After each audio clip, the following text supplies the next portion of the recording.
السلام عليكم اليوم غادي نقدموا لكم une nouvelle leçon. C'est la subordonnée circonstancielle ou infinitive de cause. On fera 3 cas A, B et C. Et dans chaque cas, on va vous présenter des types de causes. Exemple, dans le cas A, on va vous présenter la cause certaine. Donc, on aura besoin du mode indicatif dans l'enchâssement. Ou bien la subordonnée avec le mode conditionnel pour présenter des causes incertaines. Ou bien pour le cas B, on va vous présenter la cause fausse opposée à la cause juste. Et pour la cause fausse, nous aurons besoin du mode subjonctif. Et bien sûr, puisque la deuxième cause après celle-ci sera juste, on aura recours au mode indicatif. Puis, dernier cas, c'est le cas C, la cause mensongère. C'est quand la cause qu'on a présentée n'est qu'un mensonge. Bon, passons maintenant à la suite. Alors, le support sur lequel nous allons essayer de faire la leçon, à partir duquel nous allons faire la leçon, c'est Ahmed est absent. On imagine que dans notre classe, nous avons un élève, il est absent. On pose la question pourquoi est-il absent et on obtient deux raisons. Soit je suis sûr, donc j'aurai besoin de l'indicatif, il est malade, ou bien peut-être il est malade. Et j'aurai besoin, après l'enchâssement, du mode conditionnel qui est un mode d'hypothèse comme on a fait dans les leçons, dans les vidéos précédentes. Je répète, Ahmed est absent. Pourquoi? La raison de cette absence ou la cause de cette absence, soit il est malade et on est sûr, soit il serait malade parce qu'on n'est pas sûr. Se dire, peut-être on a juste supposé ou présumé cette cause pour l'absence. Bon, on commence par le cas A, la cause certaine et la cause incertaine, ou bien hypothétique. Ahmed est absent. On va voir l'outil typique qu'on utilise parce qu'il est malade, comme vous voyez. Nous avons ici l'introduction de la subordonnée ou son enchâssement avec le mode indicatif. Vous avez le présent de l'indicatif pour le temps. Et parce que vous avez le mode indicatif, on dit que cette cause est certaine. Cause certaine. Donc si vous prononcez la phrase comme ça, Ahmed est absent parce qu'il est malade, celui qui vous écoute doit comprendre que vous êtes sûr de cette cause que vous présentez comme raison de l'absence. Mais on peut également avoir Ahmed est absent parce qu'il serait malade ou bien parce qu'il aurait été malade. Et là, nous avons présenté la subordonnée avec le mode conditionnel. Et comme on a fait, le mode conditionnel est un mode de l'hypothèse ou de l'incertitude. Donc celui qui vous écoute doit comprendre que vous êtes en train de parler d'une cause incertaine. Donc ici, vous avez la cause incertaine. Maintenant, après avoir présenté l'enchâssement de la principale dans la subordonnée, ici, c'est la proposition principale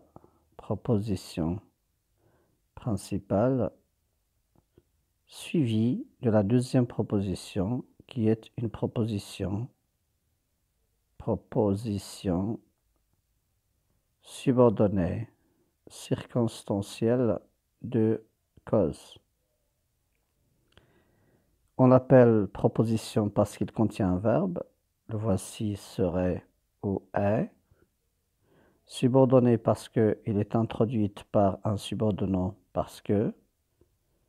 Puis, il est circonstanciel parce qu'il est en fonction d'un complément circonstanciel du verbe de la principale ou de la locution verbale est absent. De cause, c'est là parce qu'il répond à la question pourquoi poser sur le niveau du verbe. Voilà pourquoi on l'appelle une proposition subordonnée circonstancielle de cause. Maintenant, est-ce qu'il n'y a que cet outil parce que qui permet d'avoir cet enchâssement de la subordonnée avec la nuance de la cause certaine et cause incertaine? Bien sûr, la réponse est non, on a d'autres. Peut donc avoir parce que, avoir vu que, peut avoir puisque, peut avoir du moment que, peut avoir étant donné que, etc. Et si tous ces outils n'exigent pas qu'on ait le même sujet ou deux sujets différents. Donc que ce soit le même sujet ou deux sujets différents, on va conjuguer le verbe de la subordonnée. Je dis cette chose parce qu'après, on peut avoir des équivalents de ces subordonnés, de ces locutions conjonctives. Exemple, sous prétexte que pour deux sujets différents, et sous prétexte de quand on a le même sujet. Ici, avec ces outils, que ce soit le même sujet, comme dans ce cas, Ahmed pour la principale et Ahmed également pour la subordonnée, ou bien nous avons deux sujets différents, on aura tout le temps la proposition subordonnée circonstancielle et non pas infinitive de cause. Bon, dernière chose à dire dans ce cas A1, c'est que l'ordre de la principale et de la subordonnée est réversible. Ça veut dire que je peux commencer par la principale d'abord, suivi de la proposition subordonnée, comme ici, Ahmed est absent parce qu'il est malade ou bien parce qu'il serait malade, ou du moment qu'il est malade, du moment qu'il serait malade, donc la principale d'abord suivie de la subordonnée, ou bien également, on peut inverser. Et dans ce cas, on va avoir, euh, pardon, on va avoir, parce que Ahmed est malade ou bien serait malade, virgule, il est absent. Bien sûr, quand on inverse, on commence par la proposition subordonnée circonstancielle d'abord. Entre elle et la principale qui sera après, il faut mettre une virgule. Et cette virgule n'a rien à voir avec la ponctuation. C'est pas original, c'est juste une marque pour dire que la phrase a commencé par la subordonnée avant la principale. Maintenant, je passe toujours au cas A. On va avoir parce que, comme on a vu tout à l'heure, va avoir vu que du moment que, étant donné que, puisque, puisqu'Ahmed est malade, bien sûr est malade, ça dépend du type de la cause qu'on a envie de présenter, soit certaine, soit incertaine. Comme j'ai dit tout à l'heure, il faut mettre une virgule entre cette proposition subordonnée, circonstancielle de cause et sa principale. Donc, comme on a vu dans le même cas dans cette vignette, nous avons la principale d'abord suivie de la subordonnée après. Ici, nous avons la subordonnée d'abord suivie de la principale. Comme j'ai dit tout à l'heure, il faut ne pas oublier de mettre une virgule entre cette proposition de subordonnée circonstancielle et sa principale. Passons au cas suivant. C'est toujours le cas A, la cause certaine et la cause incertaine. Cas 2, la relative à valeur de cause. Oui, bien que nous avons déjà une subordonnée relative et que cette subordonnée relative peut avoir la valeur d'une cause. Comment je peux le savoir? D'abord, je dois délimiter cette relative. Comme dans ce corpus, l'enfant qui travaille bien a eu de bonnes notes. La principale, c'est l'enfant a eu de bonnes notes. Voici la proposition principale. Et la subordonnée est qui travaille bien. Je vais donc voir est-ce que c'est relative à la valeur de cause. Comment je peux le savoir? Tout simplement en écrivant l'enfant a de bonnes notes. Je pose la question pourquoi et je dois trouver que la réponse est dans la relative. Et donc, il peut être transformé en une principale subordonnée circonstancielle de cause normale. L'enfant a de bonnes notes. Pourquoi? On aura parce qu'il travaille bien. Comme vous voyez, parce qu'il travaille bien est bel et bien la réponse à la question pourquoi posée sur la principale. Donc, la relative, il a la valeur de subordonnée circonstancielle de cause. L'enfant a de bonnes notes parce qu'il travaille bien, égale l'enfant qui travaille bien a eu de bonnes notes. Donc nous avons ici la relative qui a le même sens que la subordonnée circonstancielle de cause. Je vais voir est-ce que toutes les subordonnées de cause peuvent avoir la fonction de la subordonnée circonstancielle de cause, ou bien ils peuvent équivaloir à la subordonnée de cause. Deuxième exemple, l'enfant qui habite dans notre quartier ou votre quartier a eu de bonnes notes. Toujours la principale, l'enfant a eu de bonnes notes, elle est là. Et la subordonnée, vous l'avez ici, l'enfant habite dans le quartier. Alors si je recommence la phrase comme on a fait dans le premier cas, de cette manière, l'enfant a de bonnes notes. Si je pose la question pourquoi sur le niveau de la principale, est-ce que je peux avoir l'enchaînement de cette manière? Parce qu'il habite dans votre quartier.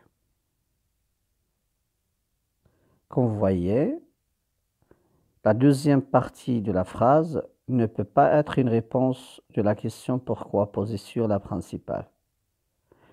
Et si on enchaîne, ou bien on enchasse la subordonnée dans la principale, ou la relative se forme de subordonnée causale dans la principale, on voit est-ce que le sens est juste ou pas. L'enfant a de bonnes notes parce qu'il habite dans votre quartier. Est-ce que le fait d'habiter dans un quartier pourrait être une cause d'avoir de bonnes notes? Bien sûr, non. Donc, ici, la relative n'a pas la valeur de cause. C'est une proposition subordonnée relative, certes, ça fonctionne très bien dans sa phrase initiale, mais si on la transforme en principale subordonnée circonstancielle de cause, cette relative ne peut pas du tout être une réponse à la question pourquoi posée sur le niveau du verbe de la principale. Donc, il y a des relatifs qui peuvent avoir la valeur de cause, comme dans le cas A, petit a, mais dans le cas petit b, la relative ne peut pas avoir du tout la valeur de la cause. Là, c'est le cas A2. Passons au cas suivant. Cause certaine, cause incertaine, mais cette fois-ci, on va avoir une idée de cause avec préposition plus non. Regardez bien, c'est une idée de cause. Donc, c'est un complément circonstanciel de cause, mais sans pour autant prétendre qu'il s'agit d'une subordonnée causale. Il s'agit donc d'une idée de cause avec préposition plus le nom. Exemple, il saute, là c'est la principale. Il est joyeux. Désolé, je dois mettre un U à la place d'Y. Donc je peux mettre il saute, pourquoi? Parce qu'il est joyeux, sauf que ce n'est pas ce cas de la préposition plus non. Donc je peux mettre il saute de, à la place du sujet du verbe, je vais les effacer, et l'adjectif qualificatif doit se transformer en nom, et je mets il saute de joie. Donc de joie, c'est un complément circonstanciel de cause ou une idée de cause de la proposition d'avant, plutôt du verbe de la proposition. Pourquoi cette personne saute? Parce qu'il est joyeuse. Donc on aura il saute de joie. Deuxième exemple, il tremble. Et pourquoi tremble-t-il? On aura il a peur. Donc je peux faire la phrase comme dans le cas A1 ou A2. Il tremble vu qu'il a peur. Il tremble du moment qu'il aurait peur. Si je vais présenter la cause de manière incertaine, Mais par rapport à ce cas de préposition plus non, je vais mettre il tremble de tout simplement peur. Donc je débarrasse le semi-auxiliaire avoir de la locution verbale avoir peur et je garde, c'est pas l'adjectif, mais le nom peur et j'obtiens il tremble de peur. De peur donc, ce sera un complément circonstanciel de cause du verbe trembler. Je passe au cas suivant, le cas A4, toujours dans le cadre de la cause certaine, cause incertaine. Le cas 4, pour plus subordonné au infinitif de cause. Donc la préposition pour plus la subordonnée infinitive. Exemple de il a été puni. Pourquoi? La réponse, il a fait des bêtises. Pour faire ce cas de la subordonnée infinitive de cause, introduite par la préposition pour, je dois avoir recours à l'infinitif, généralement l'infinitif passé. Et l'infinitif passé, c'est l'auxiliaire avoir ou l'auxiliaire être à l'infinitif plus le participe passé. J'obtiens, il a été puni pour avoir, donc le verbe avoir qui a été conjugué, l'auxiliaire avoir, va devenir l'auxiliaire avoir à l'infinitif, c'est-à-dire sans que je le conjugue, pour avoir fait des bêtises. Donc, quand il y a un verbe, et ici également, il y a le verbe être, et j'obtiens donc une principale plus une subordonnée infinitive de cause. Il a été puni pour avoir fait des bêtises. Je peux également avoir, comme dans le cas suivant, il a payé une amende. Pourquoi a-t-il payé cette amende? La réponse, c'est parce qu'il a brûlé un feu rouge. Mais pour avoir la préposition pour plus infinitif, je dois de la même manière recourir à l'auxiliaire avoir non conjugué plus le même participe passé. Il a payé une amende pour avoir brûlé quoi? Le feu rouge. Et j'obtiens, comme dans le premier cas, une principale plus une proposition subordonnée infinitive. Proposition subordonnée infinitive, parce que le verbe n'est pas conjugué, il est resté à l'infinitif, de cause. Maintenant, le cas B. Dans le cas B, on va présenter la cause fausse versus, veut dire opposé, à la cause juste. Et là donc, j'ai besoin de présenter le subjonctif pour la cause, ou présenter la cause fausse par le subjonctif, et via l'indicatif, je vais présenter la cause juste, tout en mettant la conjonction de coordination, mais seulement. Je ne peux pas mettre à sa place d'autres coordonnants ou subordonnants d'opposition. Exemple, Karim a une bonne note. La cause fausse, il a triché.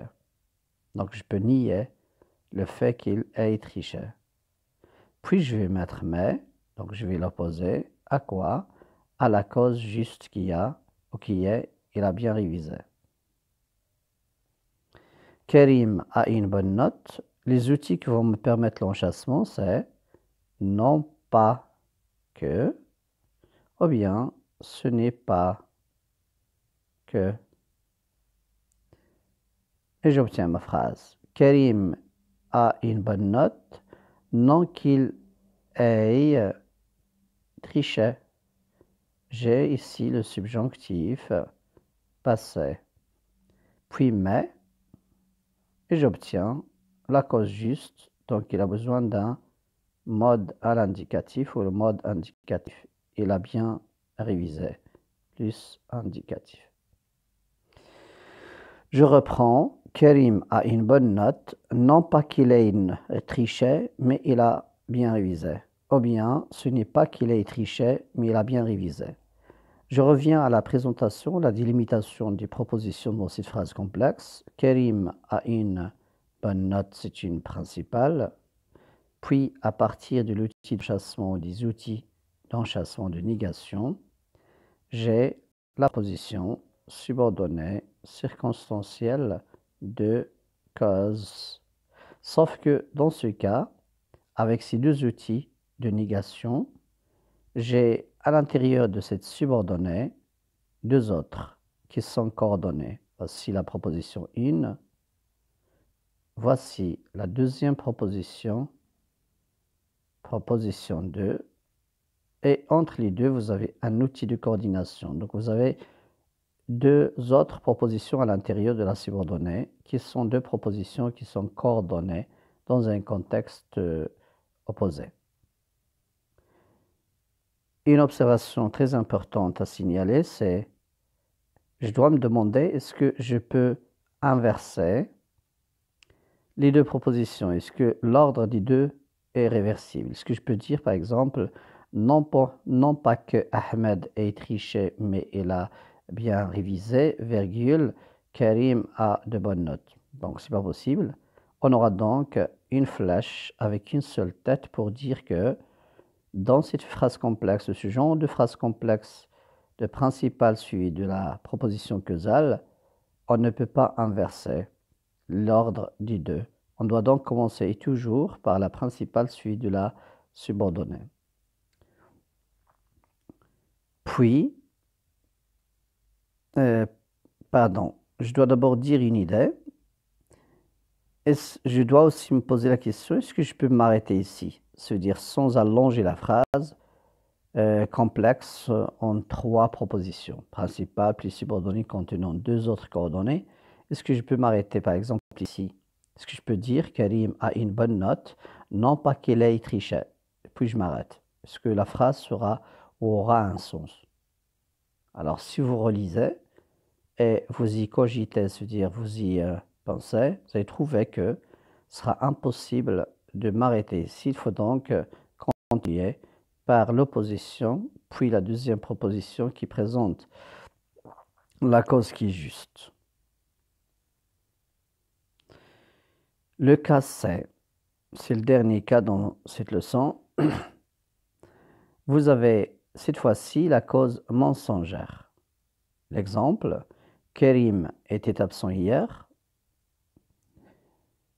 La cause mensongère 1, il voyageait. La deuxième cause mensongère, sa mère était grièvement malade. Donc imaginez que cet élève, en rentrant à l'école, il est parti chez le surveillant général pour chercher un billet d'excuse. Puis quand il lui a posé la question, il a répondu par un mensonge. Pourquoi étais-tu absent hier? Au lieu de donner une vraie cause, il a donné le mensonge suivant. Il a voyagé. Ou bien il peut aussi donner le deuxième mensonge. Ma mère, par exemple, est grièvement malade. Pourquoi j'ai donné ces deux mensonges? Juste pour l'outil qu'on va utiliser et par rapport au sujet. Exemple, ici, vous avez Karim, c'est sujet 1. Et c'est toujours Karim qui est le deuxième sujet de la deuxième proposition. Donc, on a le même sujet. Mais pour la seconde, Karim était absent hier. Le sujet de la subordonnée, ou bien la deuxième proposition, puisqu'on n'a pas encore enchâssé l'une dans l'autre, le sujet d'être grièvement malade, c'est la mère. Donc, ce n'est pas le même sujet. Alors, commençons par le cas où il y a le même sujet. Le seul outil qui va nous permettre d'enchasser la subordonnée dans la principale, et cette subordonnée présente la cause mensongère, dans le cas du même sujet, c'est sous prétexte de. Puis, parce que c'est le même sujet, je vais factoriser. Je ne vais pas utiliser il deux fois, c'est-à-dire le même sujet. Je vais directement partir à l'infinitif. Karim était absent hier sous prétexte d'avoir voyagé.